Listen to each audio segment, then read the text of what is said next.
Tahukah Anda kalau ada sebuah bangunan masjid di Malang, Jawa Timur yang dikenal sebagai pesantren 1000 pintu atau biasa disebut Masjid Tiban. Masjid dengan nama asli Pondok Pesantren Salafiyah Biharu Bahri Asali Fadla Ilir Rahmah itu merupakan salah satu wisata religius yang berada di Kota Malang.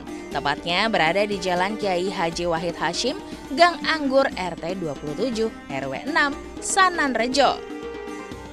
Bangunan Masjid Tiban ini memiliki luas sekitar 6 hektar dan memiliki bentuk bangunan yang sangat unik. Bangunan ini identik dengan warna birunya serta arsitektur ala Timur Tengah yang membuat kesan pertama saat melihatnya menjadi takjub akan bangunan ini. Masjid Tiban dirancang sendiri oleh pendirinya yaitu Kiai Haji Ahmad Bahru Mafdlaluddin Syaleh Al-Mahbub Rahmat Alam. Karena keunikan dan kemegahannya, masjid ini kemudian terkenal sebagai destinasi wisata yang harus dikunjungi jika datang ke Kota Malang. Menurut isu yang beredar di masyarakat, bangunan Masjid Tiban ini dipercaya dibangun dalam satu malam dengan bantuan jin. Benarkah demikian? Berikut asal muasal akan mengajak Anda menelusuri jejak sejarah dan fakta mengenai pesantren 1000 pintu di Malang, Jawa Timur dalam jelajah waktu dan cerita. Pemirsa asal muasal, meski sering disebut dengan masjid, sebenarnya bangunan itu berfungsi sebagai pondok pesantren. Pondok pesantren ini memiliki sekitar 300 santri. Mereka yang menetap di pondok itu berasal dari berbagai daerah, rata-rata para santri yang menetap berasal dari luar Malang. Setiap bangunan di masjid ini memiliki keistimewaan tersendiri. Ruangan-ruangan tersebut dibangun atas petunjuk dari sholat istikharah Romo Kiai Ahmad. Kemudian, semua pembangunan selalu menunggu istikharah darinya, mencakup urusan ukuran, ornamen, warna cat, dan hiasan yang digunakan. Pembangunan ruangan dengan segala desainnya dibiayai oleh para jamaah.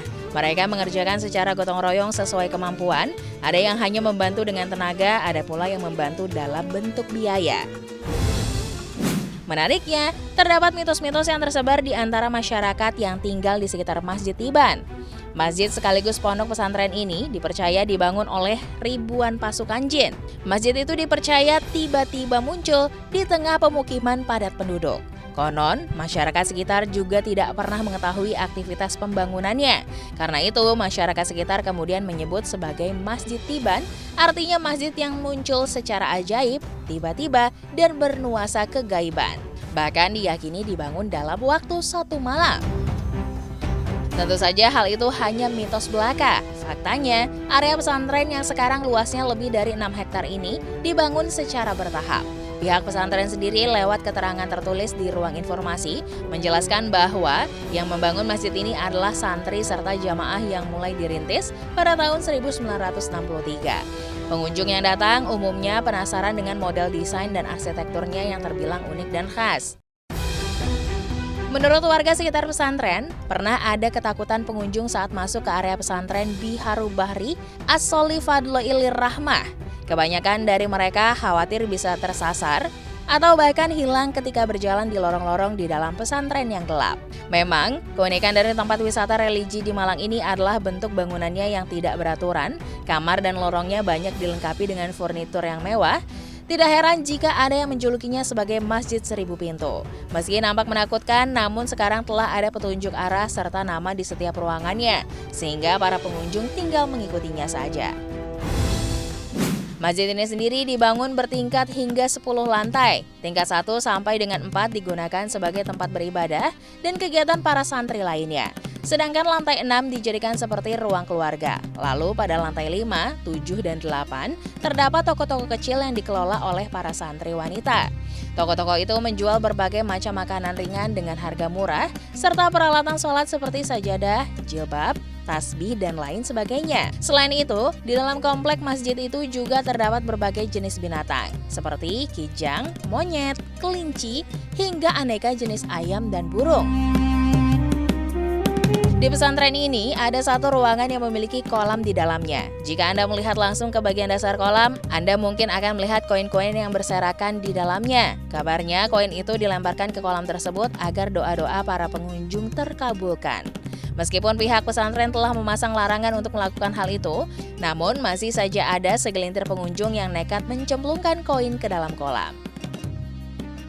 Pemirsa asal muasal, bulan Ramadan menjadi momen yang tepat untuk menghabiskan waktu di masjid. Selain untuk beribadah, masjid juga seringkali dijadikan tempat wisata religi oleh umat muslim.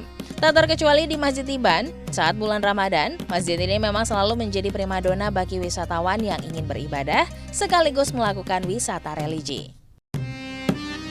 Saat Ramadan tiba, banyak pengunjung menunggu waktu berbuka di dalam pondok. Jumlah pengunjung terbanyak biasa terjadi pada saat liburan, jumlahnya mencapai 7 hingga 10.000 pengunjung dalam sehari. Selama Ramadan, pengurus pondok menyediakan menu takjil gratis berupa kurma dan teh hangat. Ada juga buka puasa dengan menu seadanya bagi santri pondok dan pengunjung yang ingin berbuka di sana.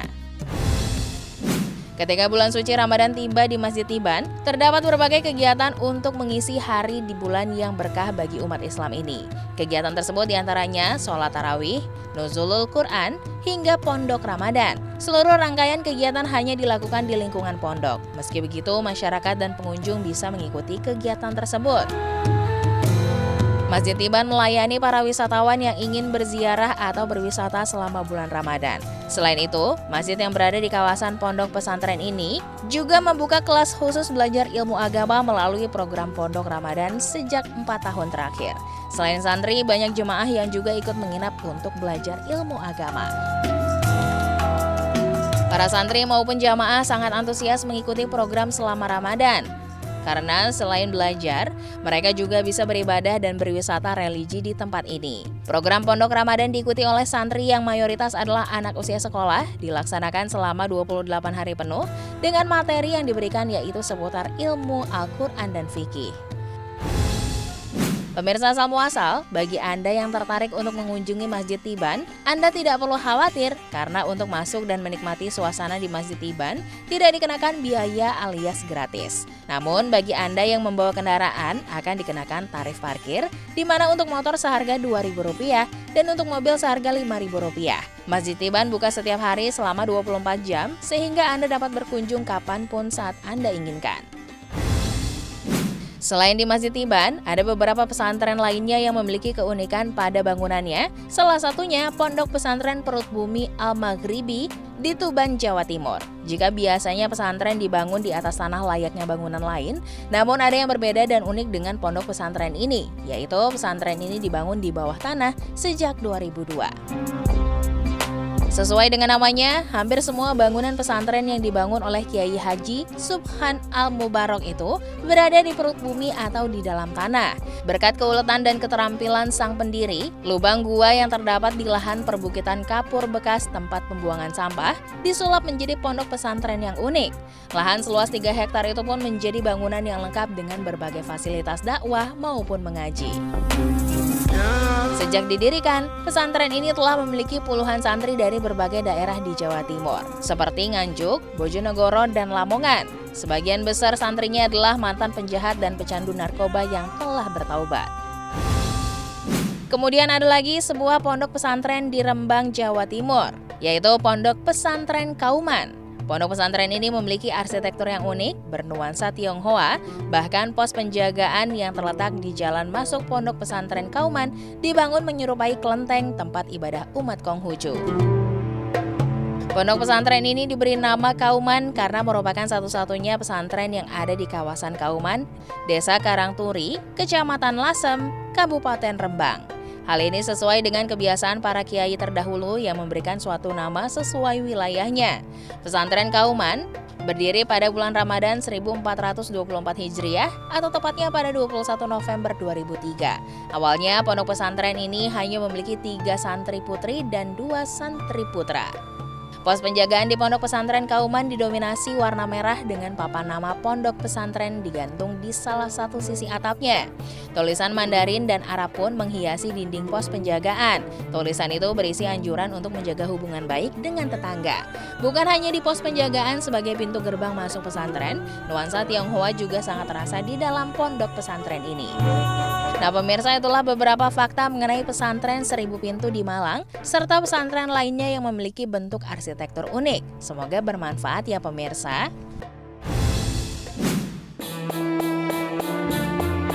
Pemirsa, tahukah Anda kalau siwak tidak hanya digunakan pada zaman Nabi, melainkan sudah digunakan orang-orang Babilonia sejak 7.000 tahun yang lalu? Penasaran seperti apa informasi selengkapnya? Jangan kemana-mana, tetap di Asal Muasal.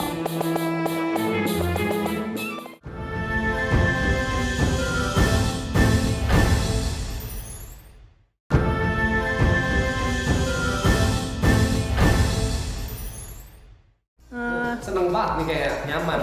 Nyaman sih lah. Enak kan? Udah bersih. Udah. Coba kumur. Ya keset sih giginya.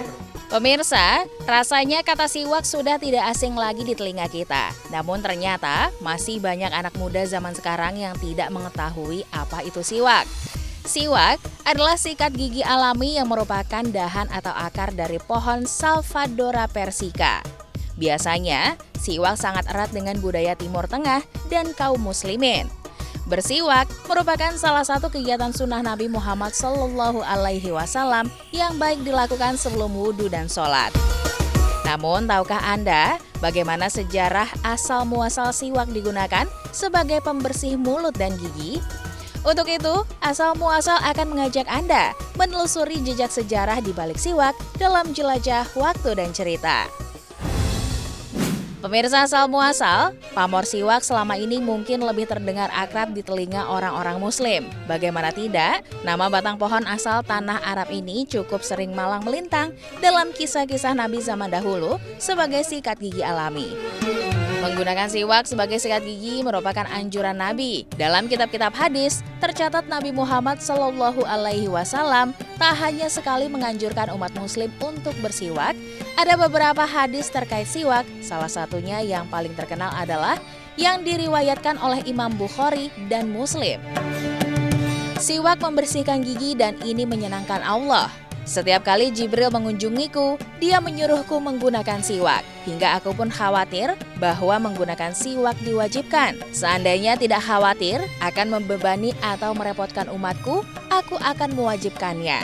Hadis riwayat Bukhari dan Muslim. Meski aktivitas bersiwak selama ini lekat dengan budaya umat muslim, ternyata kegiatan bersiwak sesungguhnya bukanlah murni dari peradaban Islam. Nyatanya, di dalam paper berjudul Miswak, Chewing Stick, A Cultural and Scientific Heritage, disebutkan bahwa siwak telah digunakan oleh orang-orang Babilonia sejak sekitar 7.000 tahun yang lalu. Siwak digunakan pula pada zaman kerajaan Yunani dan Romawi. Kemudian siwak digunakan oleh orang-orang Yahudi, Mesir kuno, dan umat muslim hingga kini. Pada zaman modern seperti ini, ternyata siwak masih banyak digunakan. Contohnya di Pakistan dan Arab Saudi, hampir 50% masyarakatnya lebih sering bersiwak dibandingkan menyikat gigi. Tentunya siwak memiliki segudang manfaat sehingga digunakan oleh sekian banyak orang. Ada banyak kandungan alami di dalam siwak yang diyakini mampu menjaga kesehatan gigi dan mulut. Di antaranya alkaloid, silika, sodium bikarbonat, klorida, dan fluorida. Di samping itu, siwak juga mengandung bahan alami lain seperti vitamin C, kalsium, sulfur, dan essential oil. Nah pemirsa, berikut ini adalah manfaat yang bisa Anda dapatkan jika Anda rutin membersihkan gigi menggunakan siwak. Mencegah gigi berlubang dan merawat kekuatan gigi. Siwak dipercaya bisa mencegah gigi berlubang. Manfaat ini bisa didapat dari essential oil yang terkandung di dalam siwak. Cara penggunaannya yang harus dikunyah terlebih dahulu, meningkatkan produksi air liur dalam mulut. Air liur yang dihasilkan ini dapat membantu menjaga keseimbangan pH di rongga mulut. Dengan begitu, pertumbuhan bakteri penyebab gigi berlubang dapat ditekan. Proses tersebut menghambat pengeroposan gigi sehingga turut menjaga kekuatan gigi. Manfaat yang kedua adalah mencegah bau mulut dan menyegarkan nafas. Bisa dikatakan demikian karena batang atau ranting siwak mengandung zat antibakteri alami yang dapat menghambat pertumbuhan kuman penyebab bau mulut. Umumnya, produk perawatan yang menggunakan bahan dasar siwak akan dikombinasikan dengan daun mint untuk menyegarkan nafas. Manfaat berikutnya yaitu mencegah terbentuknya plak gigi. Plak gigi dapat dengan mudah terbentuk bila Anda malas menyikat gigi setelah makan. Sisa makanan yang masih menempel di permukaan dan sela-sela gigi akan menumpuk dan membentuk plak. Plak dapat diubah oleh bakteri di dalam mulut menjadi asam yang dapat merusak gigi. Untuk menghindari hal tersebut, Anda bisa membersihkan gigi dengan siwak. Kandungan silika dalam siwak mampu mencegah pembentukan plak gigi. Bukan hanya itu, silika dalam siwak juga efektif untuk menghilangkan noda kuning di gigi. Melindungi gusi. Manfaat lain yang bisa Anda peroleh dari rutin membersihkan gigi dengan siwak adalah melindungi gusi. Pasalnya, siwak mampu mencegah pembentukan plak dan pertumbuhan bakteri di antara sela gigi dan gusi, sehingga mengurangi resiko terjadinya radang gusi atau gingivitis. Nah pemirsa, setelah mengetahui berbagai macam manfaat dari menggunakan siwak, apakah Anda tertarik untuk mencobanya? Untuk itu asal muasal akan memberikan informasi tata cara penggunaan siwak. Sebenarnya cara bersiwak untuk menyikat gigi cukuplah mudah. Anda hanya perlu menggunakannya seperti sedang menyikat gigi memakai sikat gigi biasa. Langkah-langkahnya adalah: pertama, potong dan kupas ujung siwak sekitar 1 cm. Selanjutnya, kunyah ujung siwak yang telah dikupas sampai serat-serat batangnya terbuka dan membentuk bulu. Bila bulu sudah lunak dan membentuk bulu-bulu sikat, segera rendam siwak ke dalam air. Yang terakhir, bersihkan gigi dengan bagian siwak yang sudah berbentuk bulu tersebut. Bila bulu siwak sudah mulai terurai atau patah, Anda bisa memotong dan membuang sisa bulu serat yang sudah Anda gunakan. Lakukan langkah yang sama seperti langkah awal, jadi dalam satu batang siwak Anda bisa menggunakannya berkali-kali sampai batangnya sudah habis. Cukup mudah bukan? Tidak hanya leluhur saja yang melestarikan siwak, bahkan World Health Organization turut merekomendasikan masyarakat dunia menggunakan batang pohon ini untuk menjaga kesehatan gigi dan mulut. WHO menjadikan bersiwak sebagai alternatif menjaga kesehatan gigi dan mulut untuk masyarakat di negara-negara yang berpendapatan rendah. Membahas anjuran Nabi dalam bersiwak, tentu kurang lengkap rasanya jika kita tidak membahas salah satu hal yang digemari oleh Nabi, yaitu menggunakan minyak kasturi. Ya, minyak yang saat ini cenderung sudah mahal, merupakan wewangian favorit Rasulullah SAW. Minyak kasturi atau musk oil adalah komoditas langka dan mahal yang cukup jarang ditemui. Hal ini tak lepas dari beragam manfaatnya untuk kulit dan tubuh, baik itu untuk kesehatan maupun kecantikan. Aroma khas dari minyak kasturi sendiri memang sangat lembut, wangi, dan bisa bertahan lama. Manfaat minyak kasturi kesukaan Rasulullah ini telah digunakan sebagai obat untuk meredakan sakit, penawar racun, dan juga meningkatkan stamina serta vitalitas. Bau wangi yang dihadirkan oleh minyak kasturi dikenal kuat dan bisa bertahan dalam waktu lama. Itu sebabnya minyak kasturi banyak dimanfaatkan sebagai bahan pembuatan parfum dan produk kecantikan lainnya. Mengingat popularitasnya yang belum banyak diketahui, khususnya di tengah masyarakat Indonesia, mungkin Anda bertanya-tanya dari mana sebenarnya asal dari minyak kasturi ini. Minyak kasturi berasal dari 2 jenis sumber, yakni nabati dan hewani. Bukan tanpa alasan minyak kasturi digolongkan sebagai salah satu bahan alami yang dijual dengan harga mahal.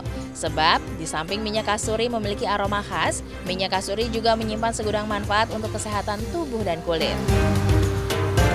Di antaranya adalah ampuh melawan masalah kulit seperti jerawat, eksim, dan lain sebagainya. Masalah kulit ini dapat teratasi karena minyak kasturi mengandung senyawa kimia alami yang disebut retinol yang berfungsi mempercepat regenerasi sel kulit.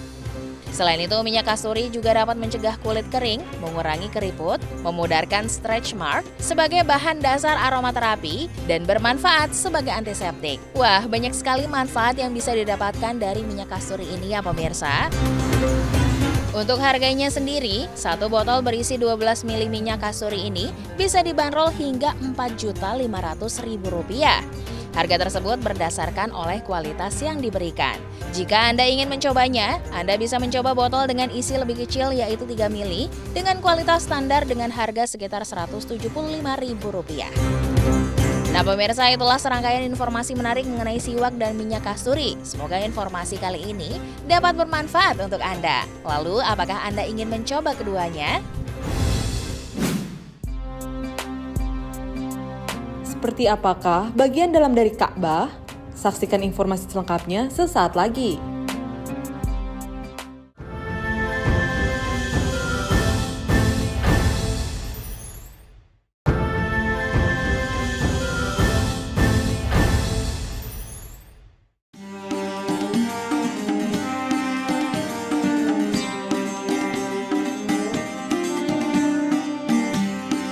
Ka'bah, sebuah bangunan yang berada tepat di tengah-tengah Masjidil Haram, merupakan tempat yang paling disucikan dalam agama Islam. Bagi umat Islam, Ka'bah dianggap sebagai rumah Allah.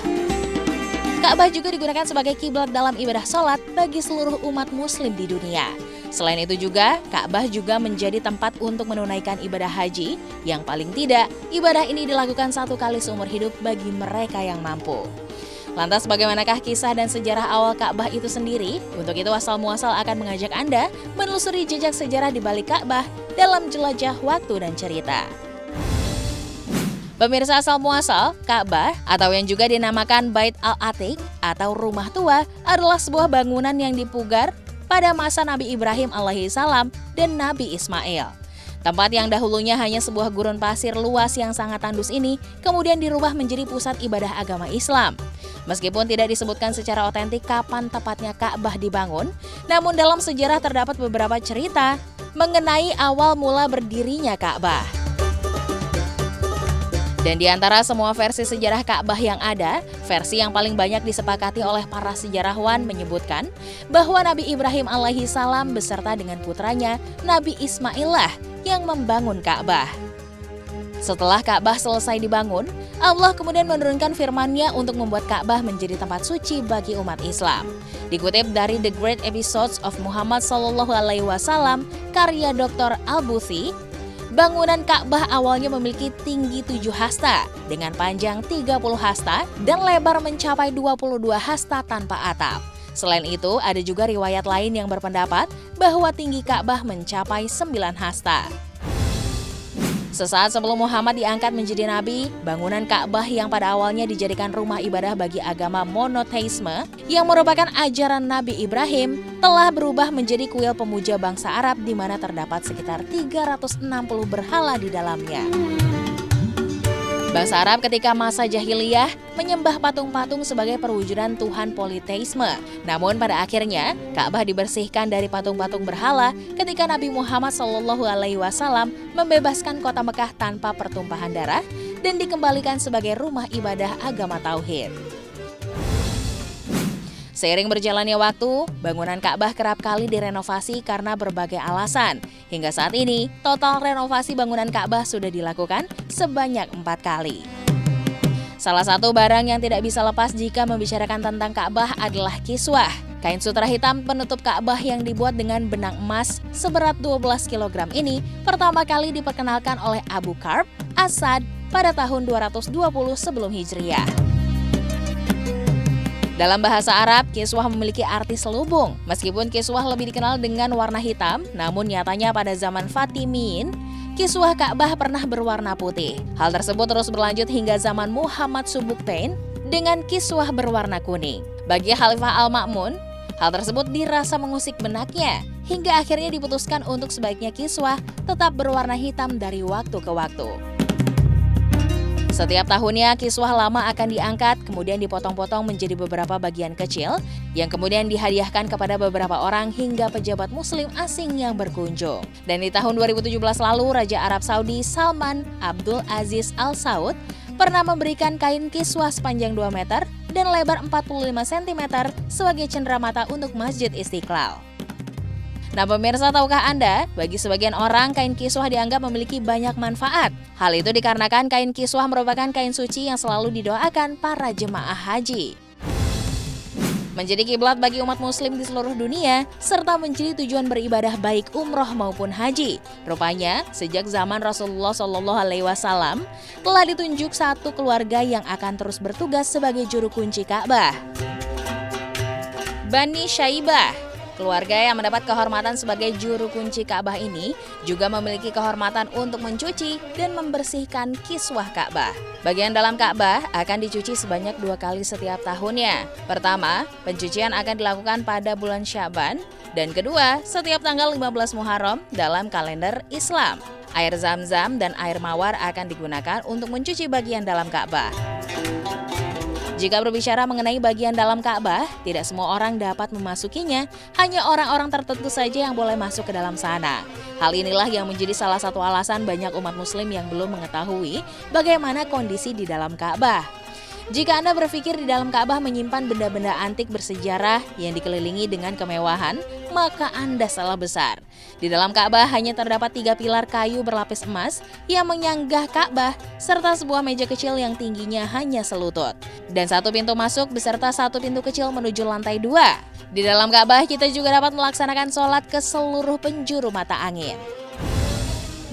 Bagi umat muslim di seluruh dunia, fakta Ka'bah sebagai kiblat untuk berdoa kepada Allah Subhanahu wa taala merupakan hal yang sangat mutlak.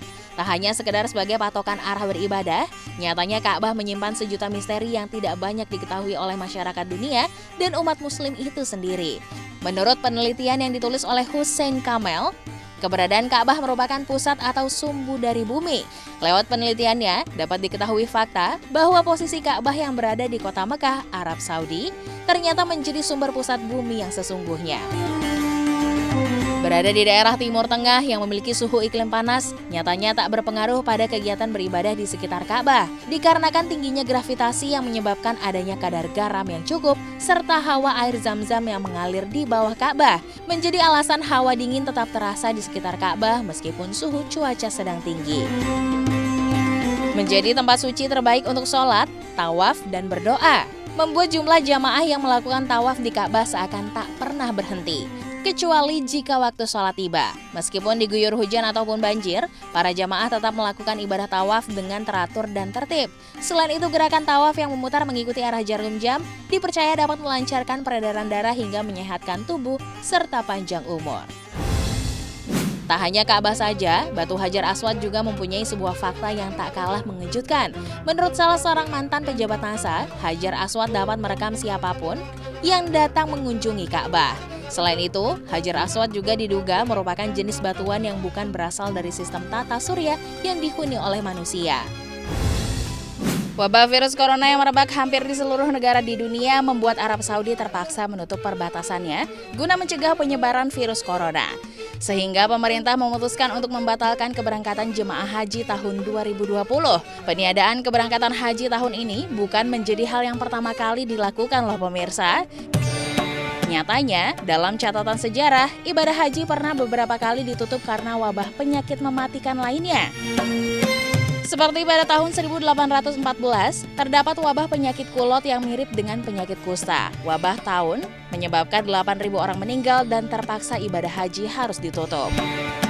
Tidak hanya sekali, pada tahun 1831, wabah Hindi juga menyerang Arab Saudi. Wabah yang dipercaya berasal dari India ini hampir menewaskan sepertiga dari jemaah haji. Wabah selanjutnya yang menyebabkan ibadah haji ditutup adalah wabah kolera. Ditutup berkali-kali pada tahun 1850, 1865, dan 1883 dikarenakan semakin meningkatnya jumlah kematian akibat wabah ini dan makin memburuk karena bertepatan dengan ibadah haji, sehingga membuat jemaah haji yang meninggal akibat wabah tersebut tergeletak di jalanan. Itulah sederet rangkaian mengenai sejarah Ka'bah hingga wabah yang membuat ibadah haji terpaksa dihentikan yang dapat kami rangkum untuk Anda. Sejumlah sumur dipercaya menyimpan keajaiban. Benarkah demikian? Informasi selengkapnya sesaat lagi.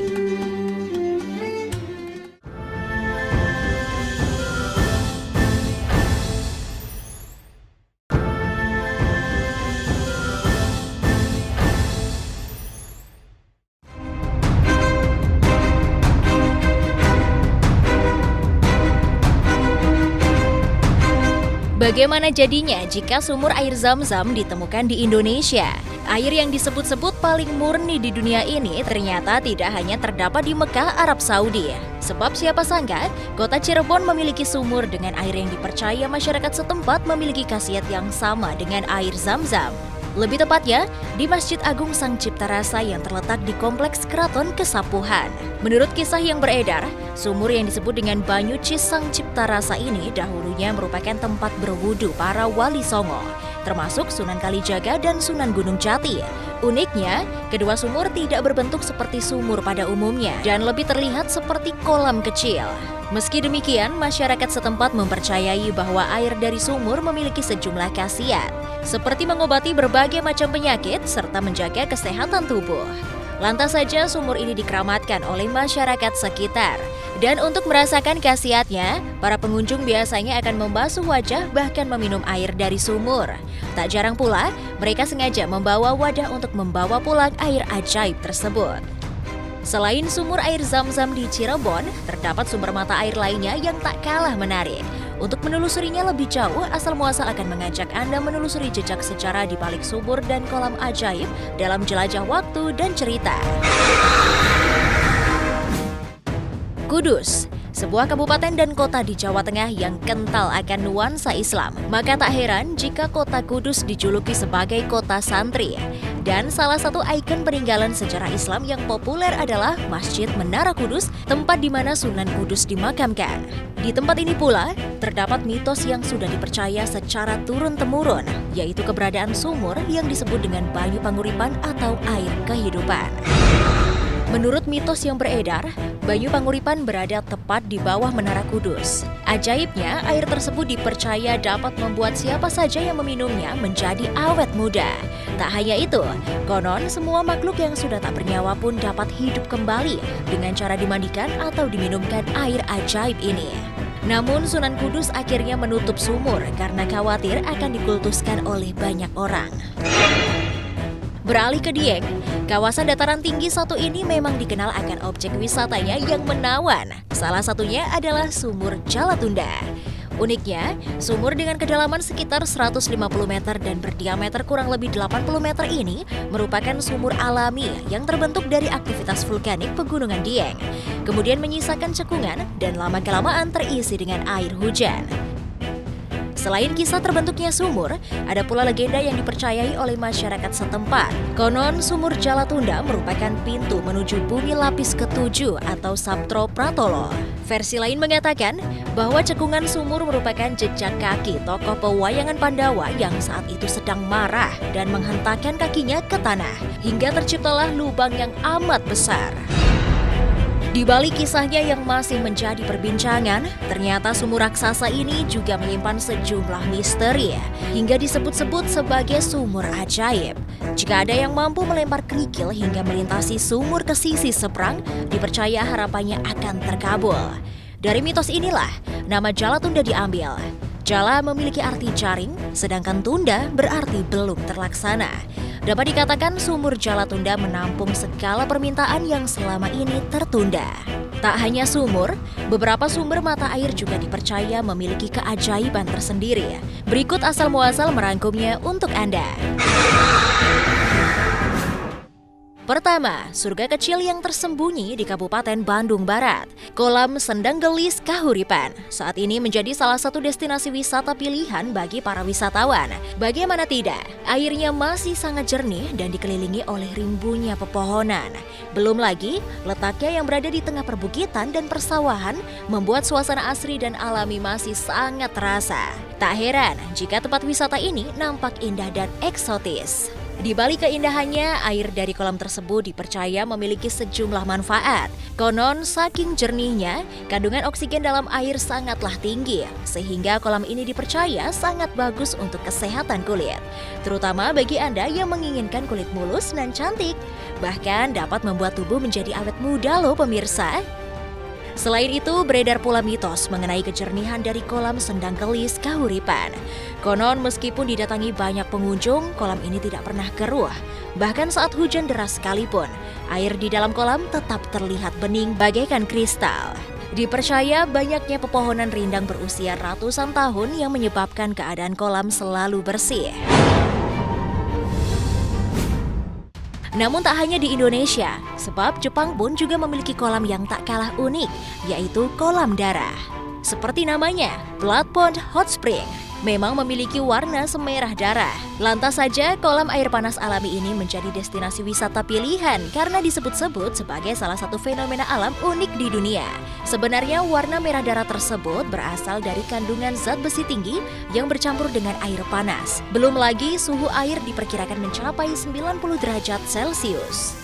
Hal inilah yang menyebabkan pengunjung dilarang untuk berendam meski air dari kolam memiliki sejumlah manfaat untuk kesehatan. Namun, Anda tetap bisa membeli salep yang terbuat dari tanah liat di sekitar kolam jika ingin mengatasi berbagai macam penyakit kulit. Itulah sederet mitos serta fakta menarik mengenai sumber air yang dipercaya memiliki khasiat. Bagaimana pemirsa? Apakah Anda juga mempercayainya?